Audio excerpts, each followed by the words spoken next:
Good morning, everybody. How's everyone doing today? Good. Well, we're going to go ahead and get started. Good morning. Thank you all so much for being here and taking the time out of your morning. We have a very exciting Q&A today with Chief Walther. But before we get started, I have a couple quick house cleaning items. If you have not been here before, this is the Community Design Studio. Welcome. If you need to use a restroom at any point this morning, straight down this hallway, we have 2 restrooms. Feel free to get up at any point. There is also another restroom straight down this hallway. Again, feel free to get up at any point. We also have 2 water refilling stations. I have it noted for next time. We will put out a water canteen, but we do have 2 water refilling stations in the back. There are cups back there. Feel free to grab those head on anytime this morning and feel free to help yourself to some water. We are also, the Community Design Studio is also trying to become the first zero waste facility in the city of Scottsdale. So around the room, you may see a blue and green recycling bin and compost bin. So if you have any food, please throw that in the green compost bin. And if you have any recyclables, water bottles, things like that, you can throw it in the blue recycling bin. The cups of coffee, that is compost. So feel free to throw it into the green compost bin. If you have any little half and half containers, feel free to put those in the back and we'll dispose of those. So first and foremost, I would like to thank Chief Walther for coming today. If we get a quick round of applause for him, I'd greatly appreciate that. So as most of you know, Scottsdale has been extremely busy as of recently. Scottsdale police have been extremely busy as of recently with the dinner time burglaries. However, Chief Walther and the Scottsdale police have done a phenomenal job at keeping us all in the loop with what's currently happening here in Scottsdale. And they actually have over 3 hours of recordings on YouTube of essentially everything you need to know about the dinner time burglaries. So I've sent out links to everybody of the town hall. Chief Walther just did a recent, what is the name of it? Press conference. And he answered another host of questions. So I'm going to send that out as well again. So if you do have any dinner time burglary questions, I'm sure he'd be happy to answer them. But I can tell you right now, I've watched both of them and almost every single question that I had was answered. So I'll send that out after the fact today. So if you do have those questions, like I said, I'm sure he'll be happy to answer them, but we do only have him for an hour and he's extremely busy. So I really want to be mindful of his time. So without further ado, I want to quickly introduce Chief Walther. He has been serving as Scottsdale Police Chief since December 1st, 2020, in response to the city manager's request for him to come out of retirement and lead the Scottsdale Police Department during a transformational time in history. Chief Walther was originally hired by the Scottsdale Police Department in July 1994 as a police officer, and over his 24-year police career found himself in the position of patrol officer, detective, SWAT officer, patrol sergeant, detective sergeant, police lieutenant, training lieutenant, McKellips district commander, downtown district commander, and assistant chief of police. Chief Walther retired from the Scottsdale Police Department in May of 2018, and as assistant chief of police over the Uniformed Services Bureau, which included the Patrol and Special Operations Division. So a very vast history with the city of Scottsdale. During his time away from Scottsdale, he and his wife moved to a small town of Alpine, Arizona, where he continued his passion for public safety, becoming a volunteer firefighter for the Alpine Fire District. Couldn't stay away from public service, so awesome. Chief Walther holds a bachelor's degree in criminal justice from Northern Arizona University and is a member of the International Association's Chiefs of Police, the Arizona Association Chiefs of Police, and the East Valley Police Chiefs Association. Chief Walther is the recipient of the 2022 Arizona Association of Chiefs of Police Chief of the Year. So please welcome Chief Walther. I got this. That makes me sound way cooler than I really am. I think none of that is true. Only little portions of that are true.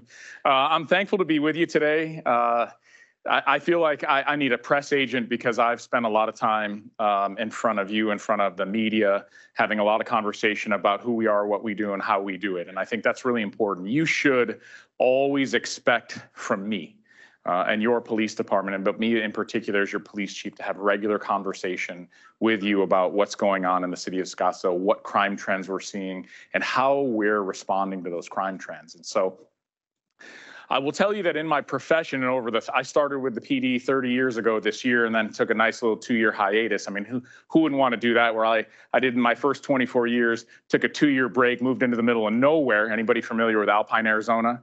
Okay, Alpine, Arizona, there are more, I have 4 acres up there in a house there are more elk in my front yard typically than there are people who live in Alpine. And what a glorious 2 years where I actually got my name back. And I don't like to tell people that I joined the dark side in the fire service for 2 short years as a volunteer, learning to go on wildfires and all those kind of things that I wanted to do when I was a kid. That's what I wanted to do when I was a kid. Any former fire service or current fire service people in here, good, so I can make fun of them at will.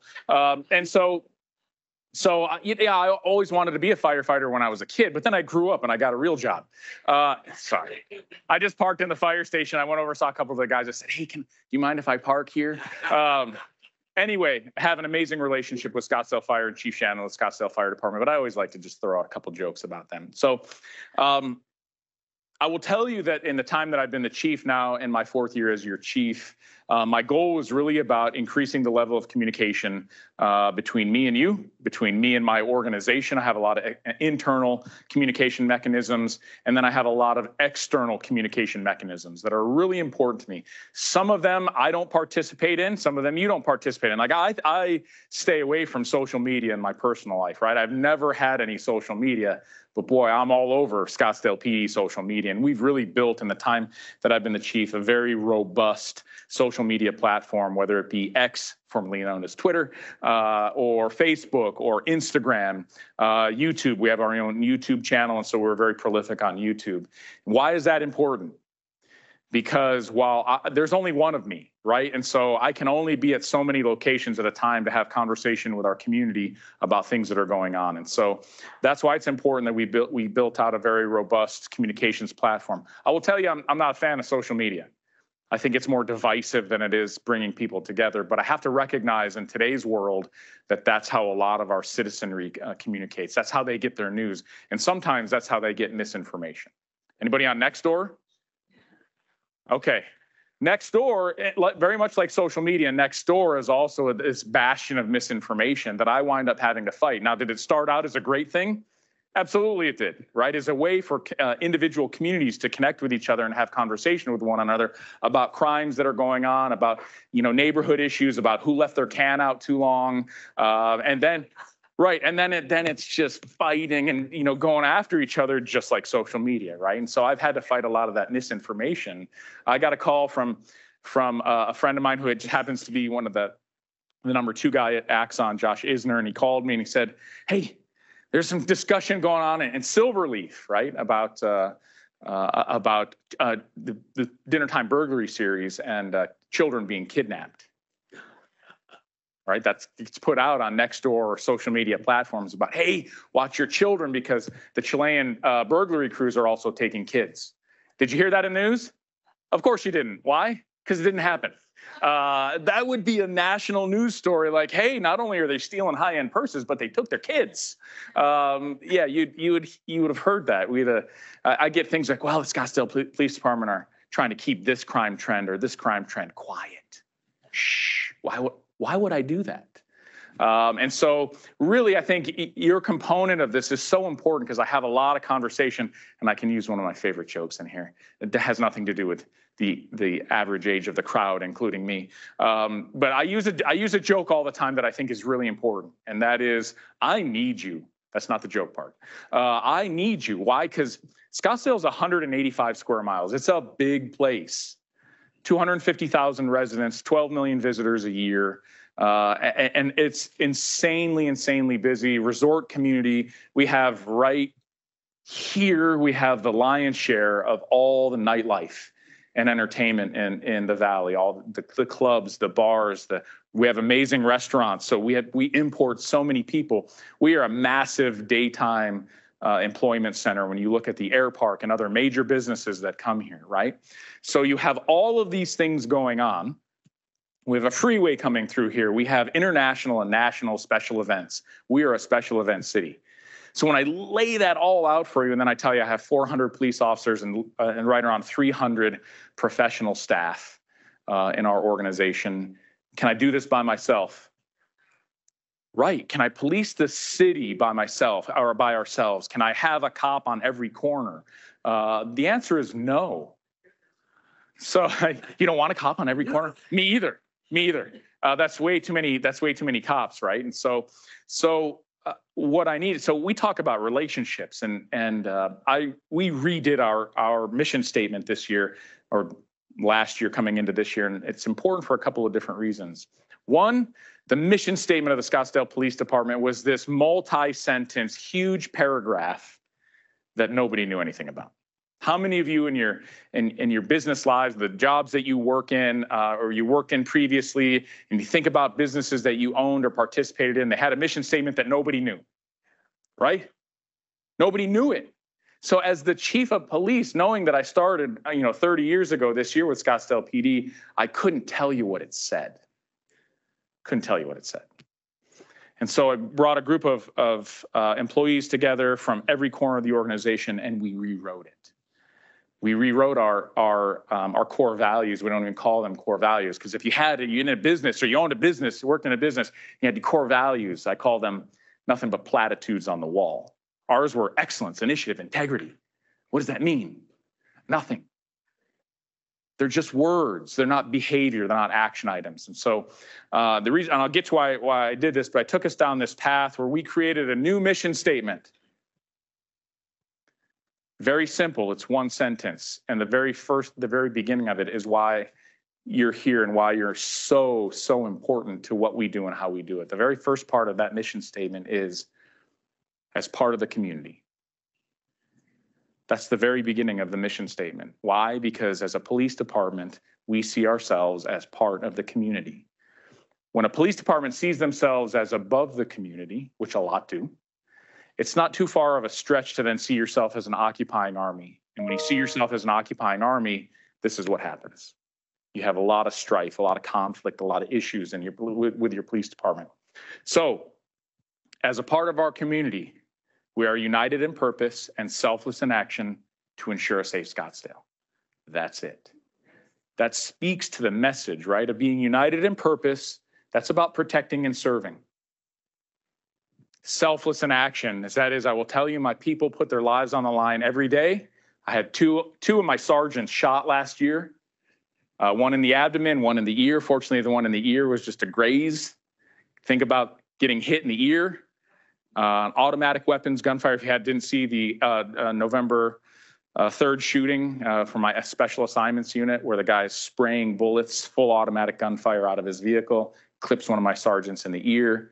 He still presses on and puts down the bad guy, but had two of my sergeants shot last year. That is what I'm talking about when you're united in purpose and selfless in action. We see it every day, right? So, but the beginning part of that is why I want to talk about that. And to ensure a safe Scottsdale, we are a very safe community. And I have people who come up to me and say, oh, crime is through the roof. Our crime numbers are through the roof. And you know what I tell them? No, they're not. No, they're not. That's about next door. That's about the media and social media telling you, be afraid. Be afraid. Crime is running rampant and you should do something about it. We should all do something about crime. I mean, that's important to have that discussion. But the first part of that mission statement is as part of our community. Because I gave you those numbers already. I can't do it by myself. I need you to participate. I need all of you. This is where my joke comes in. I need all of you. I need to leverage the relationship, the amazing relationship we have together, because I need you to be Mrs. Kravitz. Thank you. Yes. Right? So for those, Mrs. Kravitz on Bewitched, right? She would look out the window. Yeah. Yes. Thank you, Mrs. Kravitz. Where she looks out the window and she says, what does she say? Abner, what are the Stevens doing? So I love that. And what's interesting about that is depending on the audience, I will use that line and I'll have 20 and 30 somethings in the room, like whispering to each other, like, what does that even mean? And then usually I'll have somebody in their 40s, 50s, 60s, 70s in there say, here's what it means. And I'm like, I never saw that show. Yeah. I was watching Gilligan's Island and Bewitched, right? Just makes us all feel a little bit older. And so I need people to be Mrs. Kravitz. That's your job, right? As connecting with the community, Block Watch, Neighborhood Watch, is we're connecting with the community and making sure that we have businesses and residents that are filled with Mrs. Kravitz. Because I will tell you, has Mrs. Kravitz called us before, called the Scottsdale Police Department and said, hey, there's a U-Haul in front of my neighbor's house in the driveway, and I'm pretty sure that they're in the Bahamas on vacation. And we go, and what do we find out? Somebody else knew that the Joneses were in the Bahamas on vacation, and they're stealing everything out of their house. True story. And more than once over the span of my career has that exact MO happened. So that's why we need each other. We need each other to have conversation. Anybody go to the town hall a few weeks ago? Okay. Oh, so good. Right, because you watched it live. We watched it because, of course, I think one of the questions I addressed right at the beginning was, I know, the dinner time burglary series, we're having a town hall at dinner time, pulling you out of your houses. I know we thought about that in advance, which is why we had 1,200 people there live, and we had 1,800 people watching online. I will tell you, and you should give yourselves a round of applause, because unheard of to have 3,000 plus people attend a town hall. Unheard of in law enforcement. In fact, I have a very tight network, small network of police chiefs in the Valley. My best friend in the chiefs group is Chief Ken Cost in Mesa. And I called him, I said, ever had 3,000 people at a town hall? He's like, hell no. He's like, I'd be lucky to get 300. Yeah, I had 3,000, more than 3,000. He said, no, you didn't. I said, yes, I did. And now the town hall meeting has been viewed on our social media, on our YouTube channel 12,000 times. Big deal, right? A lot of conversation. You should expect me to have regular conversation with you when things are hitting the fan. If it's minor in nature, you're always going to see my public information officer, my public information sergeant, because let's be honest, nobody wants to see this on television. This is a face for radio. And that's why Mike Broomhead had me on his show to talk about some of these very things. In fact, I've been on the Broomhead show twice to talk about sex trafficking. Is Scottsdale a hub for sex trafficking? Please nod your head vigorously in the affirmative. It is, yes. In fact, the two most prolific human exploitation and trafficking units in the Valley are Scottsdale PD and Phoenix PD. And we work very closely together because we have so much commercial sex work, sexual exploitation, and trafficking that goes on in our city for all the positive reasons that I just talked to you about, right? We are a major special event city. International and national events come to Scottsdale throughout the year. It's exhausting. I'm super appreciative of those events, but it's exhausting. We have a massive resort community. We have a massive nightlife community. And so, and our proximity in the Valley also makes this a place for that. So that's why you probably saw over a 2-week operation with my human exploitation and trafficking unit, we had 153 arrests. Now people will say, I always get this line, it's great. In Scottsdale, you had 153 arrests. The entirety of the operation took place in our city, in a couple of our hotels. Over a 2-week period, we had 153 arrests. And we had agencies from around the Valley coming here to learn from my group. It's called HEAT Unit, Human Exploitation and Trafficking Unit. So people are surprised when I have that conversation with them about how busy we are and the things that we talk about in this city. And so in addition to that, so you should expect regular conversation from me about things like that. And so leading into now the burglary series, and where do we go? We had a town hall meeting. There have now been 140 burglaries in this burglary series in the Valley. This is just not a Scottsdale issue. This is a Valley issue. This is a state issue, and this is a nationwide issue. And so in that burglary series of 140 burglaries in the Valley, 35 of those are mine. 35 of those are yours in this city. And so hitting areas right now in North Scottsdale, DC Ranch has been the major area of concern, and a little bit north of there. Silverleaf, a little bit. We've had people calling like, this happened in Silverleaf. I get it. Anybody live in Silverleaf? So we have had some crimes in there that have been attributed on Nextdoor or their communications platform to the burglary series, dinner time burglary series, that aren't the case, and that we've solved a couple of those crimes for them. We did have a home invasion in that area, but it's not related to the same burglary series. So there are other, we have our own domestic homegrown burglars and criminals that are preying upon our citizens here and other citizens in the Valley. And so this one's different in that we know it. We have a lot of intelligence. I have built a very robust intelligence gathering system here in Scottsdale that connects with intelligence groups from around the Valley and our federal partners. And so that's why when I talked about in the dinner time burglary series discussion at the open house or the town hall, is I can tell you, right? Chilean burglary crews, organized crime coming in on the visa waiver program. Now, I did a press conference day before yesterday. What is today? Thursday. So Tuesday. Anybody see the press conference on Tuesday? Now, you might have seen snippets because you never know what our local news channels are going to. They're going to take a 45-minute press conference from me, and they're going to boil it down to 9 seconds of what they want to put out to you. So I'd encourage you, if you haven't been, you can go to our YouTube channel and watch the entirety of the press conference, because I put out a lot of information about the arrests that we made Sunday night and into Monday morning. So if you've seen that its entirety, then you've gotten a lot of information from me. And I will tell you, I did dip my toes into the political water because I want to foster some conversation about the visa waiver program on the federal level. And I did bring into that too a little bit of conversation about the amount of fentanyl that's coming across the southern border between Arizona and Mexico. Because if you don't know this already, almost 50% of the fentanyl that's coming into this country and the fentanyl epidemic.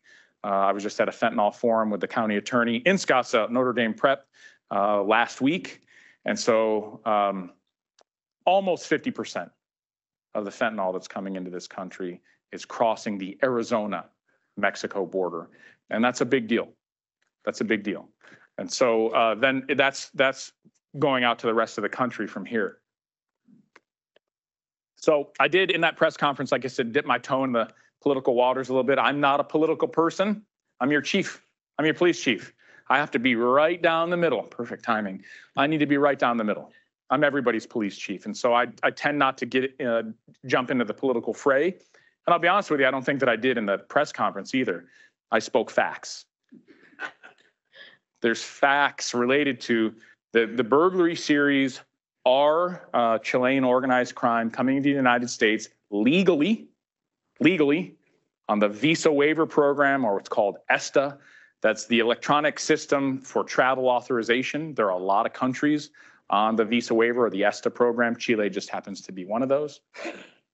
And you can come to the United States legally, jump on a plane. After you have to fill out the appropriate paperwork, there's not a background check. And then you can fly to the United States legally for a maximum of 90 days to visit. Sadly, we have a phrase now for this. It's called crime tourism, where you come to this country and you commit crimes and you mail your ill-gotten gains home to wherever you're from, and then you eventually you leave. And so the press conference really dealt with essentially the arrests that we made. We're bringing a lot of technology to bear on this crime series, and I shared with the media that when I talk about technology, and I don't go into all the technology that we're bringing to bear, I'm really talking about cameras. Cameras on every platform you can think of, whether it's I have a drone fleet, both in patrol and my technical operations unit. I have a lot of drones that we're bringing to bear with a lot of great cameras that can see in the dark. And then I have fixed cameras and mobile cameras and license plate readers and just on and on. And I will tell you that on Sunday night, one of the platforms that we have deployed popped with a beautiful video of 2 of the suspects in the desert. And that got us immediately rolling. So anybody from Desert Highlands? So Desert Highlands has this, we have amazing relationships with all of you. Desert Highlands bought some cameras we suggested that they buy, and they got a similar hit about 10 minutes later on a camera platform that they had. So it confirmed the information that we were already on scene and responding to. So ultimately, we made all my folks came into the area. We made a traffic stop on a suspicious vehicle, and she identified the lone female driver identified herself with a Chilean passport. I used this in the press conference. I said, in policing, that's what we would call a clue. Like, hey, Chilean passport, this is interesting. I wonder if these are related. And then she gave us a wealth of information. Why, I don't know. Yeah, this is what we're here to do. I dropped off two of my compatriots. Yeah, we just recently come from California where we have done burglaries in California. So now I have an interstate connection, right? I dial up my buddy at the FBI, Akil Davis. If you didn't know, the special agent in charge of Arizona for the FBI is a former Scottsdale police officer and Scottsdale police detective, Akil Davis. And so we have an amazing relationship. I said, hey, I got a great interstate connection with this. So throw me some of your resources and those big federal dollars. And so we have great partnerships with them. Ultimately, we threw everything we had but the kitchen sink at that. I threw detectives and my special operations division folks, my tactical group, patrol, obviously, drone operations, and then partnerships that we have is I had DPS fly in with DPS Ranger, their helicopter in support of our drone operations. When they started to run low on fuel, Mesa Falcon came overhead and in support of our drone operations. When they ran out of fuel, DPS came back after they refueled, and ultimately we closed that search down about 3 o'clock in the morning. The desert's a big place. Even with forward-looking infrared, or you'll hear FLIR cameras that we had deployed on all of our platforms. Our drone platforms have FLIR, the helicopters have FLIR. Didn't find them. And these guys are good. They know where to hide. They know where to, they know the places to try to mask their heat signature. Yes, they do that. And so we called off that search. We had her. We were going to start working that angle of it. And then one of our other camera platforms popped with a great picture at 5 a.m., a little after 5 a.m. of those two trying to come out of the desert. What did we do? Threw everything back at it again. And DPS Ranger came overhead in support of our drone operations. And we found them hiding under a tree trying to mask their heat signature. So we took them both into custody. Didn't get any sleep that night. I slept great. I have people for that. I went to bed about 10:30, right? I was like, waiting. Did we catch them? No, they'll text me. Usually they'll text me in the middle of the night saying, hey, boss, we got them. That's an interesting part. And those of you who have been in leadership roles in your career say, well, that's not good leadership. No, it is. And here's why. If I roll out to the scene and all the finery of these beautiful stars, then people are like, okay, take care of the chief and we got to make sure we update the chief. No, I want my people to focus on their job without worrying about me. And so they were doing their jobs, and I've been operations or tactical my whole career. And if I get there, I'm be like, okay, what are you doing? Like, maybe you want to think about this, or maybe you want to do, I don't want to do that to them. That's their job now. It's not mine. I do. That's my goal. I let them do their job. Yes, ma'am. Yes. I only can't hear my wife when she's telling me things, but I can hear everything else. So that's been a treasure trove of information for us, because of the 3 suspects, one was a juvenile. If you ever hear police talk about field training, we call it FTO. So we get a new officer out of the academy, then they go into field training, or FTO, with a senior officer, right? That's how they learn their jobs fresh out of the academy. This is the same. We have a crew of 3 people, 32-year-old female, 23-year-old male, 17-year-old male. This young man's in FTO. He's in field training to be the best burglar that he can be. And he'd already been arrested in California. We found his arrest paperwork in the car. He'd been arrested. He'd been adjudicated as a juvenile. He got sent to what we refer to as Department of Child Services. And what did he do from there? He walked. Has California filed the charges on him since then? Nope. Do they care? Nope. That's the problem. That's the problem. So he and his crew came to Arizona, and started burglarizing homes in Scottsdale. We had a completed burglary Saturday night and an attempted burglary Saturday night in the same area where we picked them up on Sunday and Monday morning that we believe that they're responsible for. We also know that they are in Paradise Valley, same night on Saturday night. So a lot of technology that we use to now be able to pinpoint their locations after we get some data from them or some. What are the things that if you come into Scottsdale, I tell people, if you come into Scottsdale with two things, we're going to get you eventually. What are they? A lot of you are holding it in your hands, but thank God, I don't know. What's that? Your phone. Yeah, running a red light. Don't get me started on photo enforcement, because I'd put it everywhere if I had the money to slow people down. Cell phone. I'm a kid of the 80s, right? So kid of the 80s, I graduated from Horizon High School in 1988. Yes, 53 years old, be 54 this year. Youngster, I know. And the older I get, the younger that sounds too. I would tell you that in the 80s, and think about you in the 80s, think about you in the 70s or somebody in the 60s, and think about if we had said, here, I was looking for my phone. I was like, oh boy, look, it's like, I freaked out for a minute. If we had talked to each other in the 80s or the 70s or the 60s, and we said, hey, in 2024, all of you are going to walk around with this really cool device that tracks your every movement, every transaction, all your photos. When you take photos, unless you turn it off, that when you send it out, it tells people where you took that photo. The government can track all of this. And look at this. This is super friendly. My mother tells me this is super friendly. I'm the government, right? And I'm here to help. I'm sorry. I couldn't pass it up. But that we would have looked at each other and we would have said, that's madness. That's madness. But if you come to Scottsdale and commit crimes with two things, this or a car with a license plate on it, I'm going to get you. And that's because I have 85 license plate reader camera. I have a robust license plate reader camera network in the city of Scottsdale. It currently has 85 license plate reader cameras spread throughout the city. Now, 85. Now, don't get excited. I, too, am a massive supporter of the Constitution. There's no, so is it, if you're driving a car that has a license plate issued by the state and you're on the public right-of-way, do you have a right to privacy in the public right-of-way? Say no, you don't. And so I have gotten questions about, really, license plate reader cameras? Yes, license plate reader cameras save lives. If you watched my press conference with Surprise PD and Phoenix PD, literally, because of license plate reader cameras in Scottsdale, there is a young woman walking around today. She doesn't know who she is. We don't know who she is. She's alive today because of license plate reader cameras.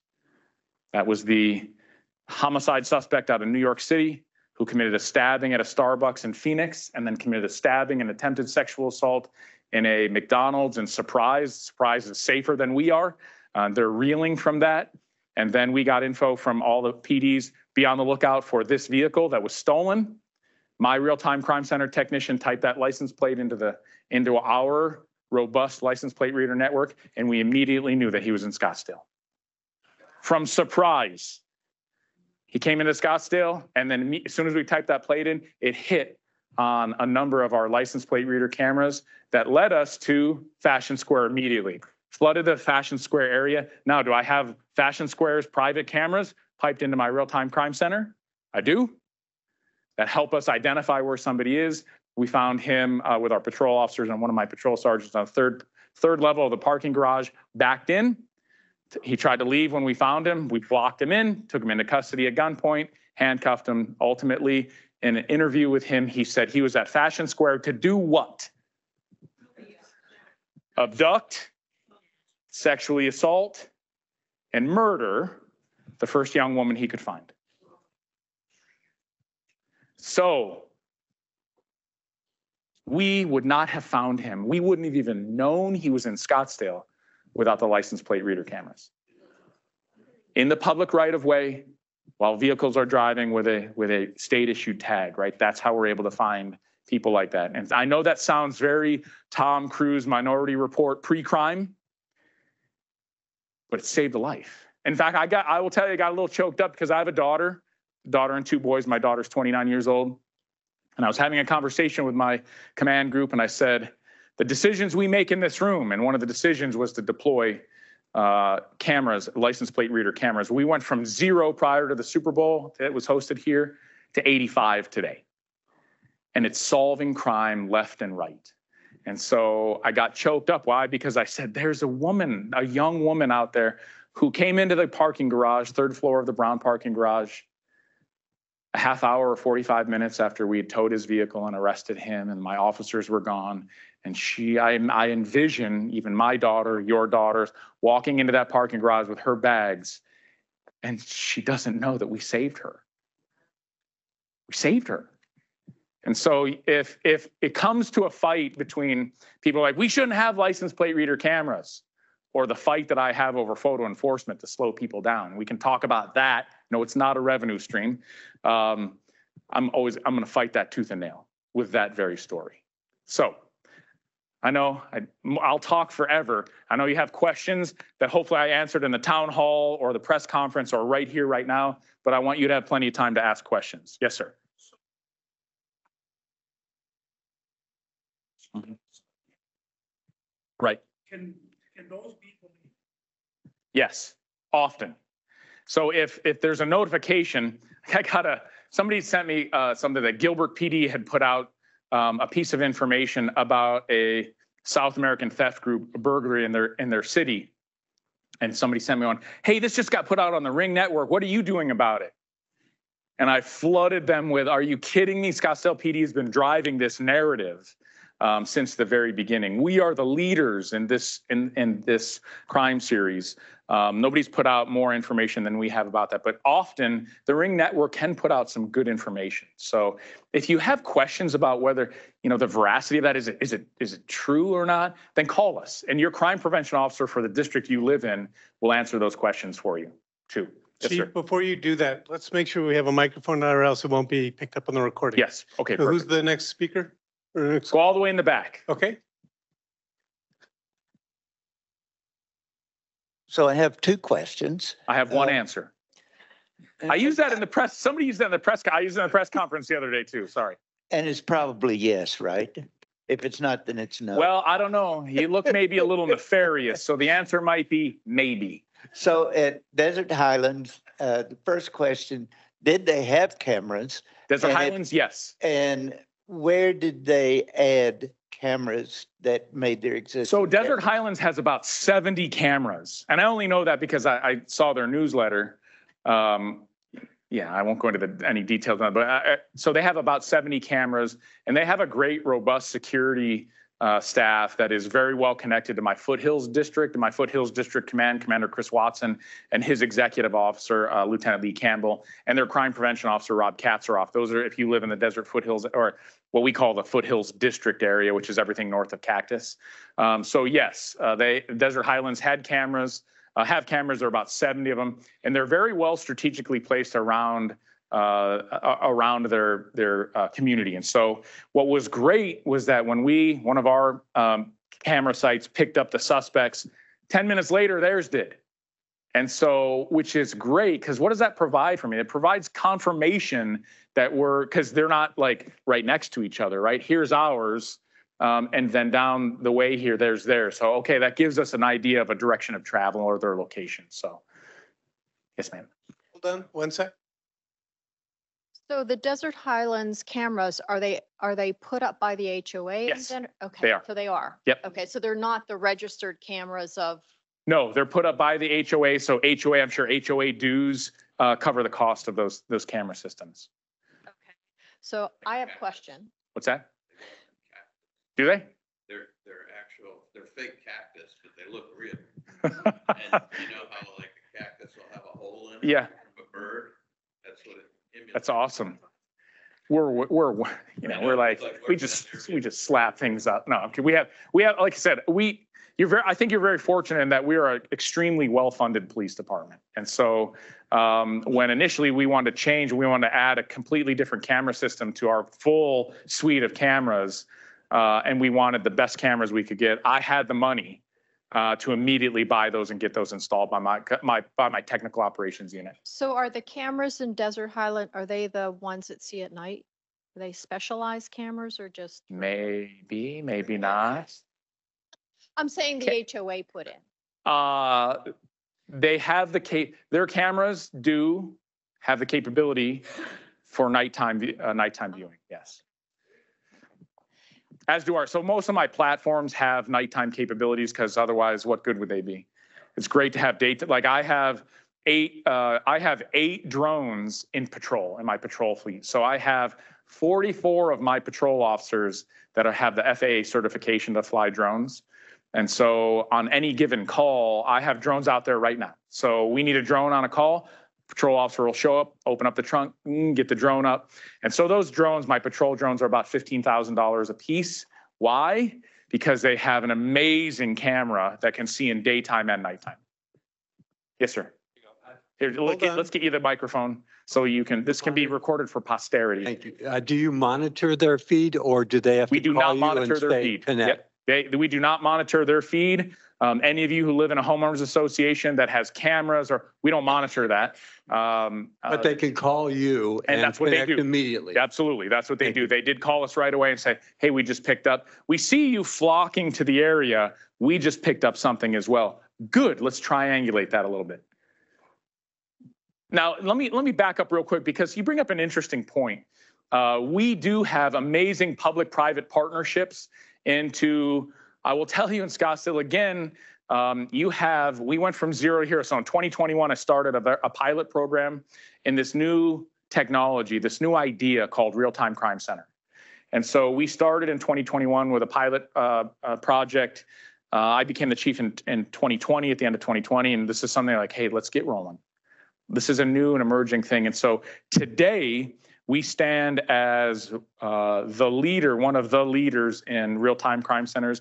And I have nearly 6,000. Yes, you heard that number right. I have nearly 6,000 camera feeds that come into the Scottsdale PD Real-Time Crime Center. Only part of those are cameras that the city owns. So the city-owned cameras think about all the traffic cameras, right?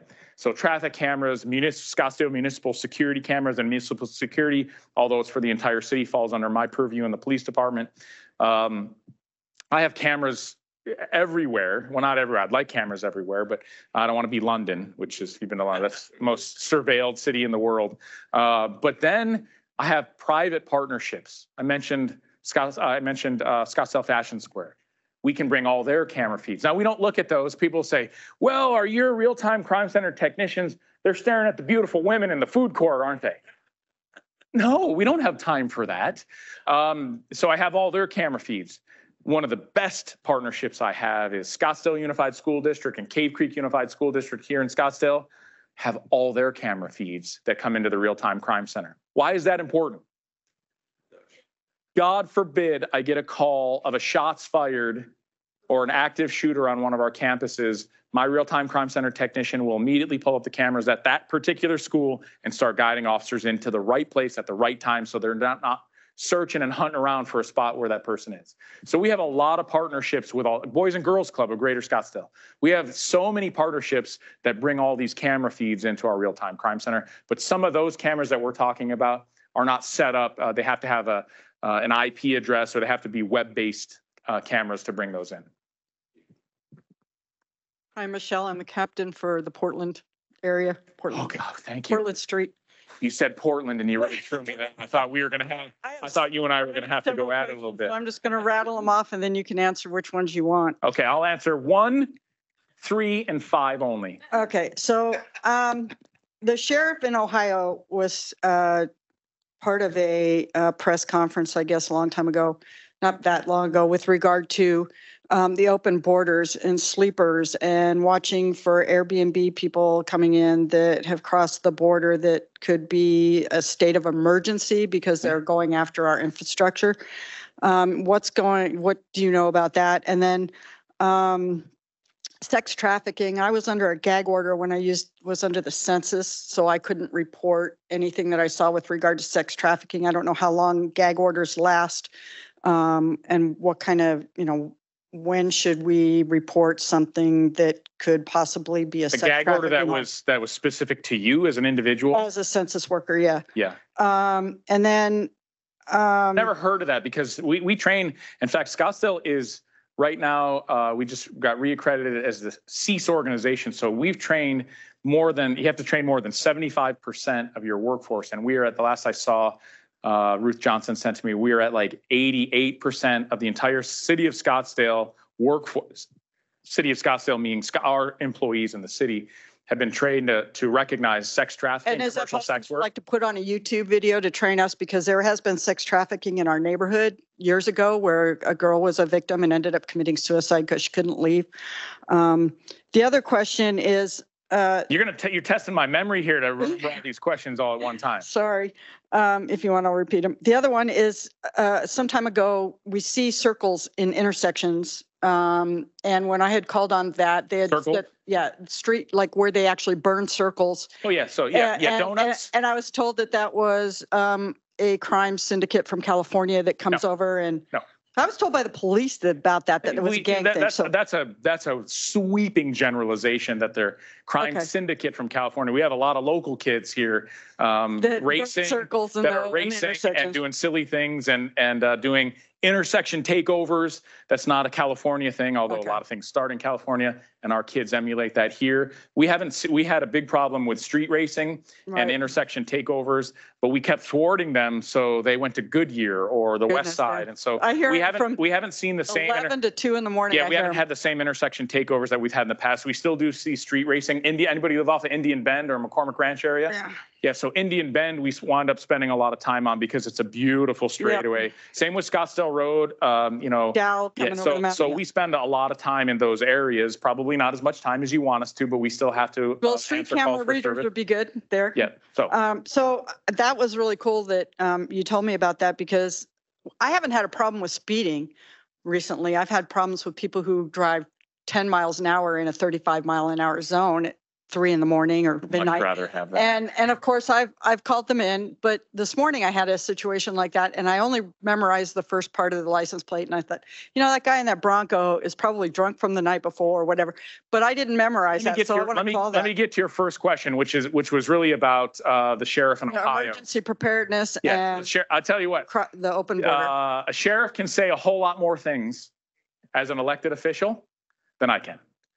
I'm an appointed official. So if I want to continue to do great things in this city, and I'm going to, then I have to temper some of the things I talk about. I will tell you, if you watch the press conference, I do delve into discussions about the visa waiver program and the fentanyl that's coming across the border. Not political, right? Facts. Yeah. Facts.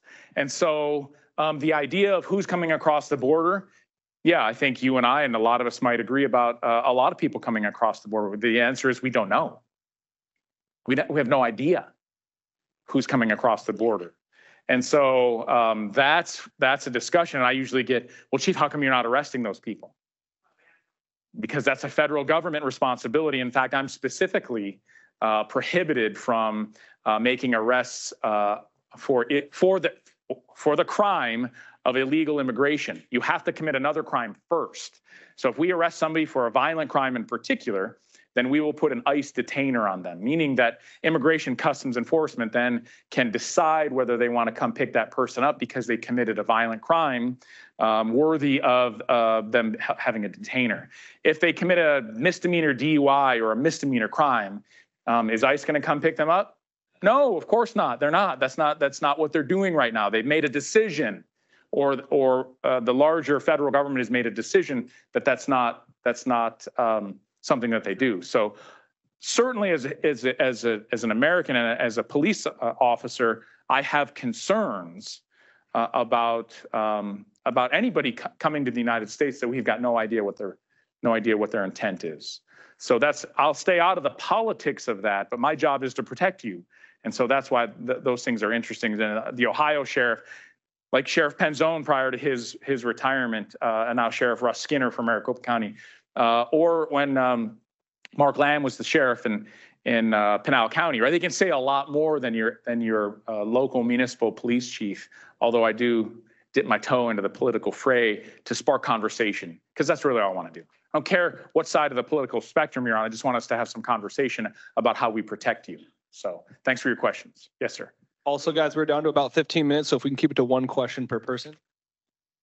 Two quick things. Accessing your social, quick. It's like my kids, right? Hey, you only take 2 of those. I had 3. Go ahead. Well, one is informational for everybody, Yes, I think. Social media, press conferences, where do I go to access that stuff? So I always recommend that you go to the Scottsdale Police Department YouTube channel because we memorialize, like right now you can go to YouTube and then type in Scottsdale Police Department in the search engine. You're going to get Scottsdale PD's YouTube page, and that has the town hall on it. It has the full press conference from Tuesday and all the other things and information that we're putting out about about crime prevention, about where we're going to be, what we're going to do, how we're going to do it. So it's really a wealth of information. I would describe my neighborhood as being South Carefree. Yeah. We are north of Stagecoach. Okay. Yeah. So we are as far away from your foothill station as anybody can possibly be. Yep. In 8 years, I've seen 4 police officers on the street. Yeah. It's like being a county sheriff up there. One of them said, I never knew this was out here. Mm-hmm. And it's delightful. Fortunately, we're back up against the Tonto. We don't have any problems. We're very quiet up there, but it's a long way to respond if we have a problem. Agreed. Do you keep patrols in the north part? Yes. In fact, so that's what we call the Beat 20 area. It's very vast and sparsely populated. As you know, it's one of the reasons you live there. And so while there have been discussions about opening somewhere down the road, another district station way, way, way up north, we haven't identified a land for the city to buy yet. But yeah, I do keep officers. You have beat officers in that area, but they're typically responding to calls for service in other parts of that very large beat. And I think you bring up such a great point and something that we have to be, I'm always super transparent about this. You and I both made a choice. So I made a choice when I retired in the 2 glorious years that I was away from this. I live in Alpine, Arizona, and for you, raise your hand, you know where Alpine is, right? The local sheriff's department, the sheriffs respond to, Apache County sheriffs respond to Alpine, Arizona. I know that if it hits the fan and I need a law enforcement services, the Apache County Sheriff's Department is probably a minimum of 40 minutes away. I'm on my own. And I use this, and I'm okay with that. I'm okay with that. Trust me. I use this line often, and I don't mean for you to scare you. And my public information sergeant right now, she believes herself to be my handler, if she knew I was telling you this, she'd be cringing. Here's what it is, but here's the truth that you need to know. When seconds count, the police are only minutes away. That should hit home for you. I promise you, my folks will be flying at ludicrous speed to get to you, to get to all of you. In fact, I have to discipline them on occasion for going so damn fast that their guardian angels can't keep up with how fast they're driving. When you're driving 103 miles an hour down McDowell Road, you're probably going to get in trouble from me.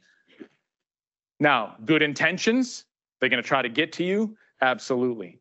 But there's only so many of us, and we deploy in this city, in most cities, I deploy my officers based on work volume, calls for service data. We are a data-driven police department, and we are crunching data left and right, and then I adjust my deployment based on calls for service. So in your case, you know, the calls for service in your area are probably next to 0. So then I have to deploy accordingly, and then I have to rely on you to hold on for a few minutes until we get there. That's actually all of us. You have to hold on for a few minutes until we get there. We're going to get there. Yours might not be 3 or 5 or 7 minutes. It might be 10 or 12 minutes before we get to you. That's the reality, and I think we should all be honest with each other on that. Yes, ma'am. Okay, hold on. I understand that the criminals have a new tool that can disable your security cameras and your monitoring of your Wi-Fi jammer or cell phone jammer. Yeah. So I'll tell you this, the arrest we made the other night, they had enough time to bed down in the desert that when we took them into custody, they had nothing on them. What that tells me is that they dumped backpacks or something in the desert that we're looking for right now. But yeah, they're carrying this group. They're pretty savvy. And they're carrying, somebody right now for me, Go on to Amazon and type in cell phone jammer. It's $128, I think it is. And you'll be like, why the hell can I buy this on Amazon? You can buy anything. So yeah, so they are a lot of these crews, very professional. They're using Wi-Fi jammers and they have a very small radius. So they've got to get close to your house, and so they don't turn it on until they get set up and ready to go behind a house. Then they turn it on, and it disables cell phones. And most of us now, we've gone to not a hardwired security system. Most of us, in my place up in Alpine, I have four cameras up, Nest cameras. They're all Wi-Fi connected, right? So that I can get up this morning and look at my phone. It did snow there last night. I was like, wait a minute. All on Wi-Fi, and that will disable your Wi-Fi and your cell phone. How many people still have a hard line? Okay, now, no offense intended toward you, but the younger group, those in their 40s and 30s and 20s, if I say, how many of you have a hard line in your house, what do I get? Old guy, no, nobody has a hard line anymore. Okay, there's benefits and then there's potential adverse consequences to those things. We grew up with hard lines, right?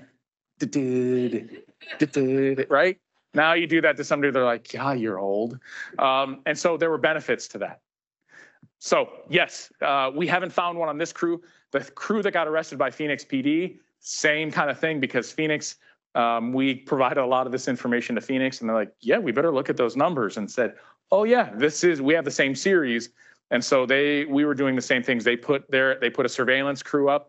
Literally, they started to set up. They wanted to get around the Camelback Mountain area. They threw a drone up, and within 10 minutes of their drone being up, they said, hey, there's a couple guys walking in the desert. Let's go check them out. They were a Chilean crew. And so Phoenix made an arrest of 3. We made an arrest of 3. Now, Maricopa County Attorney's Office, Rachel Mitchell, the county attorney, has been a great partner to us. In fact, she set, both in the Phoenix case and in the Scottsdale case, she set a $200,000 cash bond only, which means they're going to stay in jail. So, unless somebody comes up with a whole lot of money. Yes, ma'am. Hold on. Nobody can hear you. Are there other groups besides the Chileans? In this burglary series? Yes. We don't believe so. There could be, but we don't believe so. Okay, so there are multiple Chilean. Oh, yes. Yes. In fact, the 2 that we took, Phoenix took a crew off, we took a crew off. I promise you, there are a couple other crews still working the valley, and they're laying low right now. Or they're hitting other states where there isn't this much heat. And I don't mean like the temperature. I mean, we're putting a lot of heat and a lot of focus on this. That's why I'm keeping it in the media. I want them to know, because people will say, well, you're letting them know that you're using technology. You're damn right I am. Why? I want them to know, because if I don't catch them, and I did catch some, if I don't catch these other crews, I want them to say, where are we going to go? Are we going to go to Scottsdale, where that chief won't shut the hell up about the technology that we're deploying? Or am I going to go to Van Nuys, California and do that? And because I haven't heard a peep from them, that's where they're going to go. LAPD was so hot on the trail of all of these burglars that they decided to come here. And now we're on the trail of them, so let's decide to go somewhere else. Yes, ma'am. Question, what is an intersection takeover? That is when typically young people, I don't see anybody in their 60s or 70s in their hot rods. It's when they will get a number of vehicles and they will 4-point. So think of a normal intersection, 4-point, north, south, east, west. They'll bring cars into that. They'll immediately come in and try to block those 4-pointed parts of the intersection. And then they will bring a couple of fast cars to do some drifting. Ever see Fast and Furious? Me either. I'm just kidding. So Fast and Furious, where they do a lot of drifting and circles and creating smoke. And usually young people are hanging out of the car, and every once in a while they go flying out because, interesting side note, in a high-speed spin or rollover on the second revolution, you're coming out. It's called physics. So just think about that and why we wear seatbelts, because I don't care how strong you are and you're holding on to things, second revolution based on physics and that weight in motion, you're coming out. Centrifugal. Yeah, thank you. It happened with some frequency at the end of the pandemic. So, in 2021 and early 22, we were seeing it a lot. Except we get some great intelligence. Again, have a great intelligence apparatus here that said, "Hey, they're posting on social media. They're going to be at these locations." And so, on 2 different occasions, I had officers already 4-point the intersection, and they got their caravan. They got there and they just drove on by quietly. And then we followed them, got a lot of plays, developed a lot of intelligence. So we really haven't really seen intersection takeovers in a while. We are seeing racing and people are driving like a bunch of crazy people, but we're still seeing that. Hold on. Yeah. Just bug out. Just bug out. On a couple of them, we've had shots fired. So we just quietly drive the other direction. Yes, ma'am, in the back. Hold on. You probably You have and I time have for 2 spent more some questions. good time together. So I just kind of want to summarize for when I go back and tell my neighbors, what would you say to us we should be doing to protect ourselves and for them to protect Yeah, themselves? great question. The one is Mrs. Crab. yeah. So one of the things that I talked about extensively, because I think this is really important in the town hall, is that if you're honest with yourselves, and you might be different, you tend to be a different demographic. We're almost all of us in here from different generations or older generations. And I like to tell people, how many of your neighbors do you know? Right? Yeah. Right. So, but you appreciate, I hope, that you're the exception. You're those people who want to stay engaged, who want to be connected to your neighborhoods. But I think you find typically the vast majority of your neighbors, they drive in their garage. If you're out and your neighbors come in and their garage goes up, and then they drive in, and before they even get out of the car, the garage goes down and they're living their lives. All right, guys. And let me just finish this thought process. Okay, sounds good. So what I need from you is I need you, and you're the people who are doing this. Make it uncomfortable. Have get-togethers. You have to know each other. You have to get to know your neighbors and the people who are behind you, in front of you, around you, on your street. Because then you can know, when you know each other, you start looking out for each other. You have to build a sense of community. And we used to be really good at that in this country. And with all of the distractions of the world, we've gotten very poor at building a sense of community. Why? Because I can go watch Netflix, or I can look at my phone, and I can immerse myself in YouTube or TikTok, although we'll see if TikTok's going to go away, videos, and we become a very broken society. We're not connected to each other. That's the most important thing. People are like, get a security system. Of course, that's important. But the best security system is your neighbors.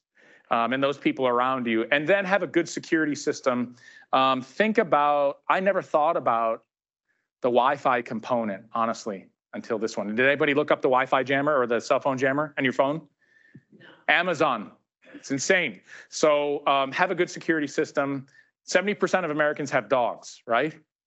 Okay, but we've gotten so soft in our world that all of our dogs are so domesticated that when bad guys come in, they're like, hey, and the dogs are like, yeah, we gotta get a treat. I'm not telling you to have an attack dog, but a dog, that kind of is wary of strangers isn't a bad thing. But you have to look out for each other. One more question, and ma'am, you've had your hat up a while, so. Finally, I got to something. Okay, so like my mother. It's just a great lead in. You are ending up where I was trying to go, or where we have questions. We're trying to reinvigorate the neighborhood watch in a community of people who kind of know each other, but kind of don't. And they know each other about as much as they want to. I mean, when the garage goes down, there's a reason. They want their privacy. Yeah. So when you're trying to build community and you say things like, we want you to be Mrs. Kravitz, yeah, it turns some people off.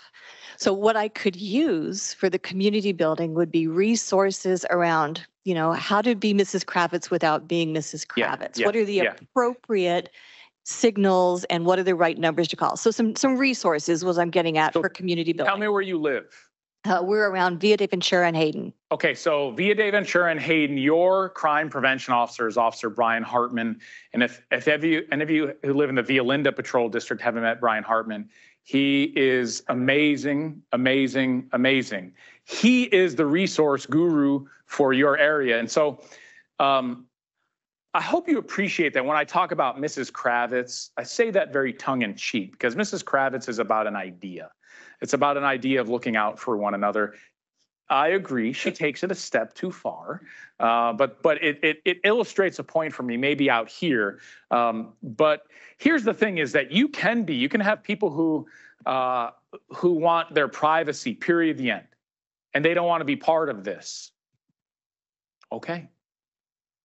Then in any tribe, in any village where you willingly ostracize yourself or voluntarily ostracize yourself from the greater community, then you lose typically across history, then you lose the protection of the village, of the community, of the tribe, right? And so I think that there has to be discussion. And one of the things that I love about all of you is that all of you have an amazing story. And I promise you, all of the people in your communities have an amazing story. Especially the older you get, the more life experience you have, the more amazing stories you have. And I think it's a sad commentary on our community when we don't share those stories because we've isolated ourselves. I guarantee you, all of you have some amazing stories, and I can sit down with you, or we can have hot chocolate and have conversation, and you're going to tell me some amazing stories of where you came from, right? And why you're here and how long you've been here and the career you've had. And so I think we miss opportunities. Were it me, and it is right now, I think it's important that you try to connect, all of you in your watches, you try to connect with people on a different level, as opposed to safety, safety, safety, and you got to do this and you got to do that. How about we come together as community and we have hey, we thought with the amazing people we have in our community, we're going to have a night where we get together and we have conversation, and we're going to talk about your history. Who's got a great story?